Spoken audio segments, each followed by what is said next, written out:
ಈ ರೀತಿ ಕುಡ್ಡನ್ನು ಬಳಸುತ್ತೇವೆ. I could swim when I was A child. ನಾನು ಭೂತಕಾಲದ ಬಗ್ಗೆ ಮಾತನಾಡುತ್ತಿದ್ದೇನೆ. ಸೊ ನಾನು ಬಾಲ್ಯದಲ್ಲಿ ಈಜಲು ಬಲ್ಲೆ. ಸೊ ನಾನು ಬಾಲ್ಯದಲ್ಲಿರುವಾಗಲೇ ನಾನು ಈಜು ಮಾಡಲು ಕಲಿತಿದ್ದೆ. ಅದರ ಬಗ್ಗೆ ಮಾತಾಡುವಾಗ ಕೂಡ ನಾವು ಕುಡ್ಡನ್ನು ಯೂಸ್ ಮಾಡ್ತೇವೆ. I could swim when I was a child. So ಇದು ಕುಡ್ ಆಯಿತು. ಸೊ ನೆಕ್ಸ್ಟ್ ಬಂದು ವುಡ್ಡನ್ನು ಯಾವಾಗ ಎಲ್ಲಿ ಬಳಸ್ತೇವೆ ಅಂತ ನೋಡೋಣ.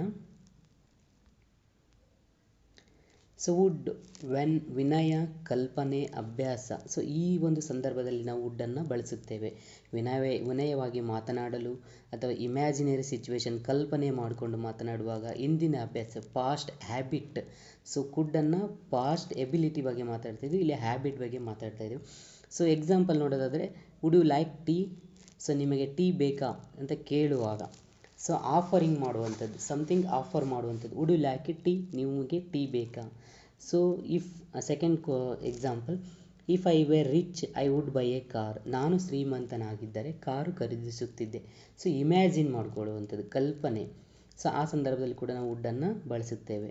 So past habit, I would. So he would play cricket every day. ಅವನು ಪ್ರತಿದಿನ ಕ್ರಿಕೆಟ್ ಆಡುತ್ತಿದ್ದ. ಸೊ ನಾವು ಪಾಸ್ಟಲ್ಲಿರುವಂಥ ಒಂದು ಹ್ಯಾಬಿಟ್ ಬಗ್ಗೆನ ಹೇಳುವಾಗ ಕೂಡ ನಾವು ವುಡ್ಡನ್ನು ಬಳಸ್ತೇವೆ. So last one is should. ಶುಡ್ಡನ್ನು ಯಾವ ರೀತಿ ಎಲ್ಲಿ ಯೂಸ್ ಮಾಡ್ತೇವೆ ಅಂತ ನೋಡೋಣ. ಶುಡ್ಡನ್ನು ನಾವು ಅಡ್ವೈಸ್ ಮಾಡುವಾಗ ಬಳಸುತ್ತೇವೆ. Excuse me. ಕರ್ತವ್ಯ ಸರಿಯಾದದ್ದು. ನೆಕ್ಸ್ಟ್ ಎಕ್ಸ್ಪೆಕ್ಟೇಷನ್ ಮಾಡುವಾಗ ಕೂಡ ನಾವು ಶುಡ್ಡನ್ನು ಬಳಸ್ತೇವೆ. Example, you should study daily. ನೀನು ಪ್ರತಿದಿನ ಓದಬೇಕು. ಸೊ ಅಡ್ವೈಸ್ ಮಾಡುವಂಥ ಸಂದರ್ಭದಲ್ಲಿ. We should respect elders. ನಾವು ಹಿರಿಯರನ್ನು ಗೌರವಿಸಬೇಕು.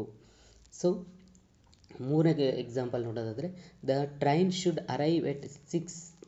ಸೊ ರೈಲು 6ಕ್ಕೆ ಬರಬೇಕಿತ್ತು. ಎಕ್ಸ್ಪೆಕ್ಟೇಷನ್ ಮಾಡುವಂಥದ್ದು. ಈ ಸಂದರ್ಭದಲ್ಲಿ ನಾವು ಶುಡ್ಡನ್ನು ಬಳಸ್ತೇವೆ.